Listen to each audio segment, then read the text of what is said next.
우리가 계속해서 이제 수요 예배 시간 되는 저와 함께 사무엘상의 말씀을 함께 살펴보고 있습니다.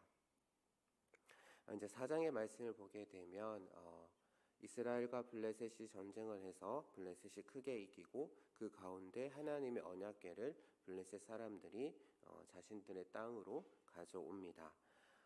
이스라엘은 비록 이제 패했지만 지난번 말씀 5장의 말씀을 보게 되면 이스라엘은 비록 전쟁에서 패했지만 하나님이 홀로 자신의 이름을 위하여서 싸우시고 승리하신 것, 그것을 우리가 5장 말씀을 통해서 우리가 살펴보았는데요. 이제 오늘 우리가 읽었던 말씀은 이제 블레셋과의 전쟁에서 승리하신 그 하나님께서 어떻게 다시 이스라엘로 돌아오시는지에 대한 그러한 과정을 오늘 말씀은 그리고 있습니다. 먼저 1절을 보면은 이제 언약궤가 블레셋에 머문 기간이 약 한 7개월 정도 되었다라는 사실을 우리가 알 수가 있고요. 그래서 하나님이 내리시는 그 엄중한 재앙을 견딜 수 없었던 블레셋 사람들 중에 이제 언약궤를 원래 있었던 곳인 이스라엘로 돌려보내자라는 그러한 의견이 나옵니다. 그래서 2절을 보게 되면 블레셋 사람들은 이제 제사장들과 복술자들을 불러서 그럼 어떻게 하면 언약궤를 원래 있던 곳으로 보낼 수 있을지 이제 그들에게 묻게 되는데요. 그래서 이 질문의 3절을 보면은 제사장들과 복술자들이 대답을 하죠. 언약궤를 돌려보낼 때 반드시 속건제를 같이 드려야 한다라는 것을 강조합니다.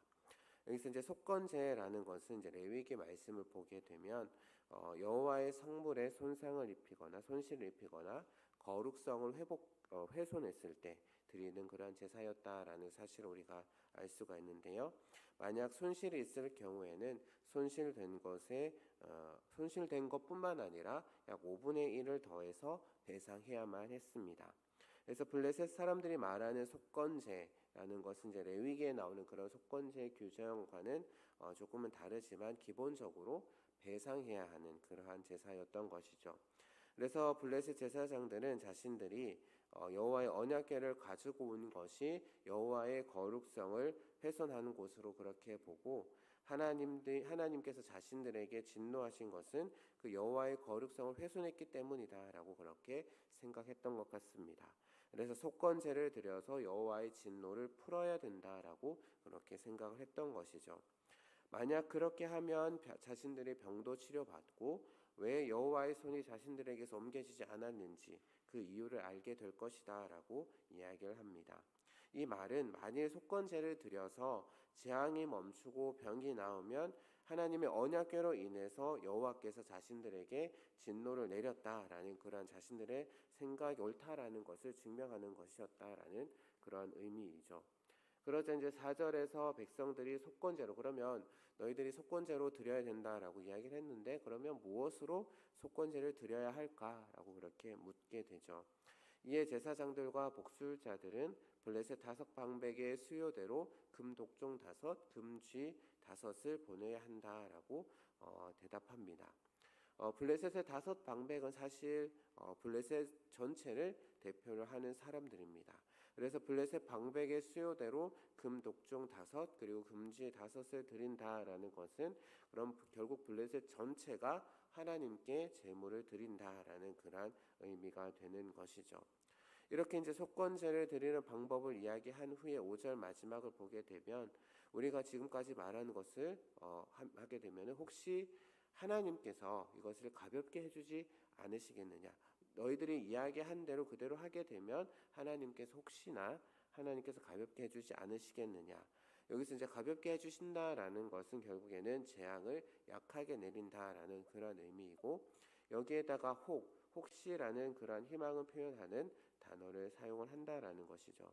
이렇게 이야기를 하고 있는 것은 이들도 자신이 할 수 있는 그들이 할 수 있는 한 최선을 다해서 최대한의 경외심을 갖고 결국에는 자신들의 생각대로 하지만 하나님께서 이 재물을 받으시고 재앙을 거두실지 아니면 재앙을 내리실지는 여호와 하나님의 손에 달려 있다라고 그들이 생각했던 것으로 우리가 알 수가 있습니다.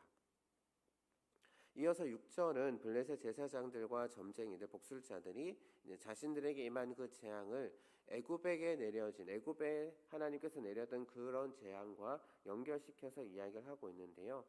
6절에서 이제 블레셋 제사장들과 복술자들이 백성들을 설득하기 위해서 이렇게 이야기를 합니다. 애굽 사람들과 바로가 그들의 마음을 완악하게 한 것 같이 어찌하여 너희가 너희 마음을 완악하게 하겠느냐. 이 말은 애굽 사람들과 바로가 마음을 완악하게 해서 재앙을 받았다라는 그러한 의미이죠. 그러면 그런 사람들처럼 애굽과 바로처럼 너희들도 이렇게 완악하게 해서 계속해서 재앙을 받겠느냐 아니면 그렇지 않겠느냐라고 그렇게 이 질문을 통해서 너희들 이제 애굽 사람들처럼 어리석게 행동하지 말자라고 그렇게 백성들을 설득을 하고 있는 그러한 모습입니다. 이렇게 이제 블레셋 사람들은 자신들에게 내려진 재앙을 보면서 과거 애굽에 내려진 그런 재앙을 기억했고 또 이를 통해서 이스라엘의 하나님 여호와께서 큰 권능을 가지신 또한 두려운 분이시다라는 것을 이제 깨달았던 것입니다. 그래서 자신들이 할 수 있는 한 최선을 다해서 언약궤를 원래 있던 이스라엘로 돌려보내려고 하는 블레셋 사람들의 모습을 우리가 볼 수가 있는데요. 7절부터 9절은 이제 하나님의 언약궤를 보내는 방법에 대해서 구체적으로 설명을 하고 있습니다. 그런데 이 부분을 읽으면은 블레셋 사람들이 여호와께서 자신들에게 재앙을 내리셨음을 인정은 하면서도 이 재앙이 여호와께서 보내신 것인지 그것을 아닌지를 확인하려고 하는 그러한 블레셋 사람들의 모습을 볼 수가 있습니다. 7절에서 이제 새로운 수레 하나를 만들어서 젖먹이 송아지가 있는 암소 2마리로 그 수레를 끌게 하는데요. 사실 이 방법은 블레셋 사람들이 다곤의 신상을 옮기는 방법이다라고 합니다. 즉 블레셋 사람들은 자신들이 생각하는 자신들이 방법으로 하나님의 언약궤를 옮기고 있다라는 것이죠. 그리고 또한 이들이 젖먹이 송아지를 택했다. 젖먹이 송아지가 있는 암소를 택한 이유는 무엇이냐면은 암소들은 특별히 이제 새끼가 있는 암소들은 본능적으로 자기 새끼 있는 곳을 향하여 가기 때문에 또한 이 소들이 본능적으로 송아지에게 가는지 아니면 본능을 거스르고 이스라엘 지역인 벳세메스로 가는지를 본 후에 이 재앙이 여호와께서 내리신 것인지 아닌지를 확인하기 위함이었습니다. 그래서 만약에 송아지에게로 가면은 자신들에게 내렸던 그 재앙이 우연으로 온 것이고 반대로 이스라엘 지역인 벳세메스로 가면은 자신들에게 내렸던 재앙이 여호와 하나님께서 내리신 재앙이 되는 것이죠. 그런데 블레셋 사람들이 지금 이렇게 하고 있는 것을 어떻게 생각하면 끝까지 자신들의 신인 다곤이 이스라엘 신인 여호와께 졌다라는 것을 인정하기 싫어하는 그런 모습으로 우리가 볼 수가 있습니다. 만약 그들이 자신들의 패배를 인정하고 재앙을 내리신 분이 여호와 하나님이심을 인정했다면 이러한 테스트를 하지 않았겠죠. 젖먹이 송아지가 있는 암소가 아닌 다른 소들 택해서 다른 힘 있는 소를 택해서 아마 수레를 끌게 했을 것입니다. 이렇게 이제 블레셋 제사장들과 복술자들이 어떻게 하나님의 언약궤를 옮겨야 하는지에 대한 방법을 알려주고 10절을 보게 되면 블레셋 사람들이 그들의 말을 따라서 그대로 실행에 옮기게 됩니다. 그러자 이제 암소들은 울면서 좌우로 치우치지 않고 벳세메스로 향해서 곧장 가게 되죠. 12절의 말씀에 암소가 벳세메스 길로 바로 향하여 대로로 갔다라는 그런 표현이 나오는데 이 표현은 암소가 계속 자기 새끼를 생각하면서 울면서도 멈추지 않고 계속해서 걷고 있는 그러한 모습을 표현한 것입니다. 이렇게 송아지가 자신의 엄마를 부르는 그런 소리를 들으면서도 하나님의 어떤 강권적인 힘을 이기지 못하면서 계속 울면서 걸어가고 있는 그런 암소를 보면서 블레셋 사람들은 자신들에게 내린 그 재앙이 우연이 아니라 하나님께서 내리신 하나님의 역사하심이었다라는 것을 다시 한번 더 분명히 깨달았을 것입니다. 이렇게 이제 하나님의 언약궤, 하나님의 법궤가 암소가 끄는 그런 수레를 통해서 벳세메스에 도착하는데요. 13절을 보게 되면 이 수레가 도착한 때가 밀 베는 시기였다. 곧 밀을 추수하는 그런 시기였다라고 기록하고 있는데 이때가 대략 한 5월에서 6월 정도라고 합니다. 그래서 벳세메스 사람들은 밀을 추수하다가 돌아오는 그런 하나님의 언약궤를 보고 기뻐하는데요. 여기서 본 것을 기뻐하였다라는 표현은 지금 일어나고 있는 이 일이 전혀 상상하지 못했던 그러한 일이었고, 다시 못 볼 것만 같았던 그런 하나님의 언약궤를 다시 본 후에 그들에게 찾아온 기쁨을 그렇게 표현을 하고 있습니다. 그리고 14절에 암소가 끄는 수레가 베스메스 사람 여호수아 밭에 있는 큰 돌 근처에 이르자 서게 되는데요.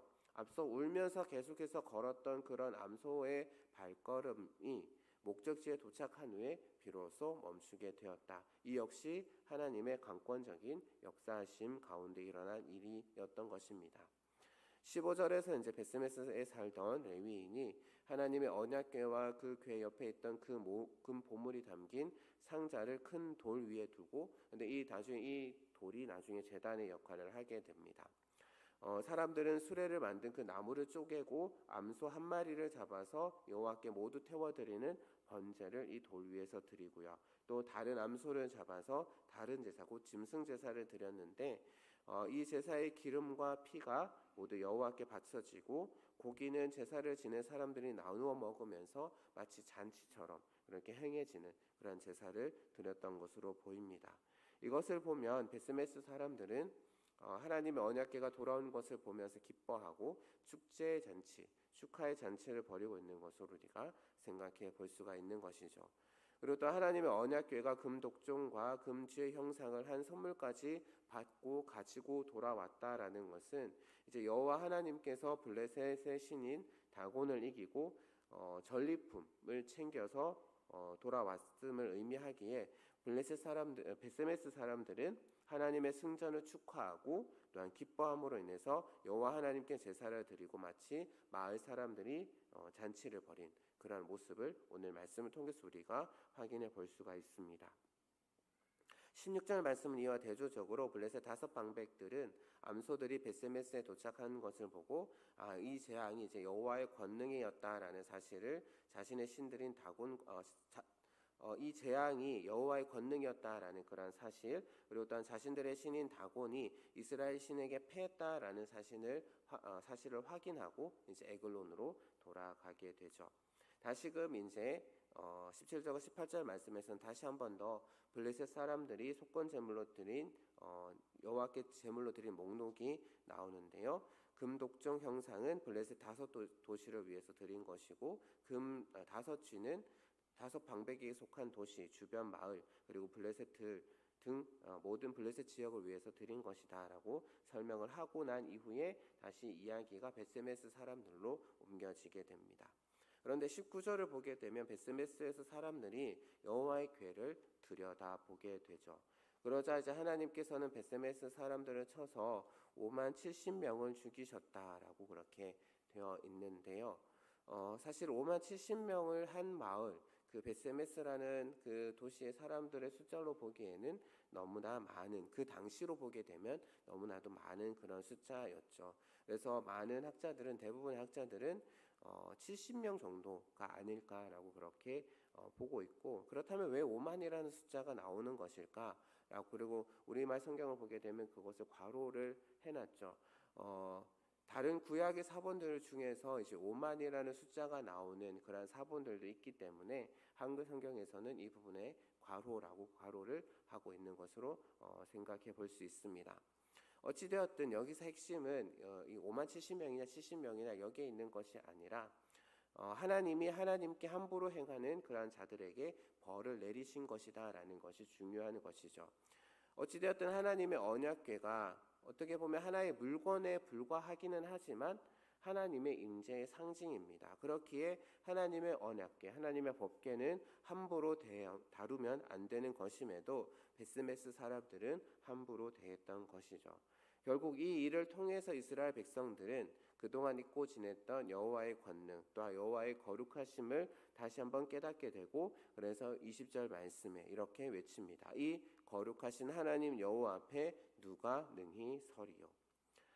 거룩하신 하나님 앞에 두려움을 가진 이스라엘 백성들은 블레셋 사람들이 하나님의 언약궤를 다른 곳으로 옮긴 것처럼 이 7장 말씀으로 넘어가게 되면 기럇 여아림으로 하나님의 언약궤를 옮기는 그러한 이스라엘 백성들의 모습을 볼 수가 있습니다. 그래서 기럇 여아림에 사는 아비나답의 집에다가 모셔놓고 아비나답의 아들 엘리야사를 거룩하게 구별한 후에 하나님의 언약궤를 지키게 하죠. 그리고 이 아비나답의 집에 하나님의 언약궤가 20년 동안 머물렀고 그곳에 있는 동안 이스라엘 족속이 여호와를 사모하였다라고 그렇게 사무엘서의 저자는 설명하고 있습니다. 여기서 이제 여호와를 사모하였다라는 표현은 슬퍼하고 되찾기를 갈망하다라는 그런 의미로도 볼 수가 있고요. 또 하나님의 언약궤가 이제 다른 의미로는 하나님이 왕으로 이스라엘 백성들 가운데 계시다라는 것을 의미한다라고 합니다. 그렇다라고 한다면은 여호와를 사모했다라는 것은 하나님께서 다시금 자신들 가운데 오셔서 자신들을 다스리시고 자신들을 인도하시고 또한 자신들을 보호하시기를 갈망했다라는 그러한 의미로 여기서 생각해 볼 수 있을 것입니다. 이렇게 이제 오늘 말씀 우리가 함께 쭉 한번 살펴봤는데요. 오늘 우리가 읽었던 말씀, 앞서서 말씀드렸던 것처럼 블레셋 민족에게 넘겨진 그 하나님의 언약궤가 어떻게 다시금 이스라엘 백성들에게로 돌아오는지에 대한 그 과정을 우리에게 보여주고 있습니다. 심한 재앙을 받은 블레셋 사람들이 하나님의 궤를 원래 있던 곳 이스라엘로 돌려보내기로 결정을 하게 되고 하나님의 거룩성을 훼손했기 때문에 속건 제물까지 준비합니다. 그리고 또한 그들의 방식대로 수레를 만들어서 거기에 하나님의 언약궤와 자신들이 준비한 그런 속건 제물인 5개의 금독종 금쥐를 담은 상자를 싣게 되죠. 그리고 또한 젖먹이 송아지가 있는 암소들을 택해서 그 수레를 끌게 합니다. 이 부분에서 이제 블레셋 사람들은 정말 자신들에게 내린 재앙이 하나님의 언약궤 하나님 때문인지 아닌지를 시험하게 되는데요. 만약 암소들이 벳세메스로 가면은 자신들에게 내려진 그 재앙이 하나님의 언약궤 하나님 때문이고 아니면 자신들이 겪은 그 재앙이 하나님이 내리신 것이 아닌 우연히 그렇게 내린 것이 되는 것이죠. 그래서 마지막까지 블레셋 사람들은 자신들에게 내려진 재앙이 우연이길 바랬던 것 같습니다. 그래야만 다곤상이 넘어진 것도 우연에 의한 것이 아니고 다곤신의 명예도 실추되지 않기 때문에 블레셋 사람들은 우연이길 바랬지만 하나님께서는 다곤신과 자신이 다르다라는 것을 이것을 통해서 보여주십니다. 바로 암소들이 블레셋 사람들과의 기대와는 달리 벳세메스로 가도록 그리고 뒤도 돌아보지 않고 계속해서 가도록 하나님이 역사하시고 또한 딱 목적지에 이르게 되자 그 수레가 멈추는 그러한 일들을 통해서 하나님께서는 다곤신과 자신이 다르다라는 것을 이스라엘 백성들에게 또한 블레셋 사람들에게 보여주고 계신 것이죠. 그래서 다곤신을 쓰러뜨린 분도 그리고 블레셋 사람들에게 재앙을 내리신 분도 바로 하나님이시다라는 것을 블레셋 사람들에게 똑똑히 하나님께서는 보여주셨던 것입니다. 그래서 이 세상의 다른 신들과는 구별된 거룩하신 그런 하나님이심을 오늘 사건을 통해서 블레셋 사람들뿐만 아니라 이스라엘 사람들에게도 보여주고 계신 것이죠. 하지만 안타깝게도 하나님의 백성이라고 불렸던 이스라엘 백성들은 그 거룩하신 하나님을 잠시나마 깨닫지 못했던 것 같습니다. 그것을 잘 보여주는 사건이 바로 벳세메스 사람들이 돌아온 언약궤를 함부로 여기고 그것을 열어본 일이었던 것이죠. 그리고 그거 일을 통해서 많은 사람들이 죽게 되자 그제서야 이스라엘 백성들은 하나님의 거룩하심을 깨닫고 이 거룩하신 하나님 여호와 앞에 누가 능히 서리요라고 그렇게 외치고 있는 것입니다. 이들의 말처럼 거룩하신 여호와 앞에 거룩하신 하나님 앞에 설 수 있는 존재는 아무도 없습니다. 이사야서 6장 말씀에도 보게 되면 그 하나님의 보좌를 둘러선 천사들도 자신들의 눈을 가리고 있는 그러한 모습을 우리가 볼 수 있죠. 특히 죄 가운데 살아가는 인간이 하나님 앞에 더욱 설 수는 없을 것입니다. 그렇지만 우리는 지금 여기 이 자리에 하나님 앞에 예배의 자리에 나와 있습니다. 그럼 우리가 어떻게 이렇게 예배를 드릴 수 있게 된 것일까? 우리가 이렇게 예배 드릴 수 있게 된 것은 바로 예수 그리스도의 보혈의 공로 그리고 그 예수님을 믿음으로 하나님과의 관계가 회복되었기 때문이죠. 그래서 사도 바울은 에베소서 3장에서 이렇게 이야기합니다. 우리가 그 안에서 예수 그리스도 안에서 그를 믿음으로 말미암아 담대함과 확신을 가지고 하나님께 나아감을 얻었다라고 사도 바울은 우리에게 전해주고 있습니다. 하나님의 계획하심과 그리고 또한 예수 그리스도의 십자가의 죽으심과 부활하심으로 이루신 그 구원 그리고 또한 성령 하나님이 예수님께서 이루신 그 구원을 우리 각자에게 적용하심으로 인해서 우리는 하나님의 거룩한 백성이 되었고 이렇게 하나님 앞에 나아와서 예배 드릴 수 있는 그런 존재가 되었던 것이죠. 그런데 혹시 우리에게 오늘 말씀에 나오는 그런 블레셋 사람들처럼 갖은 핑계를 대면서 하나님을 인정하지 않는 그런 모습은 없으신지요? 아니면 이스라엘 백성들처럼 하나님을 함부로 대하고 계시지는 않으십니까?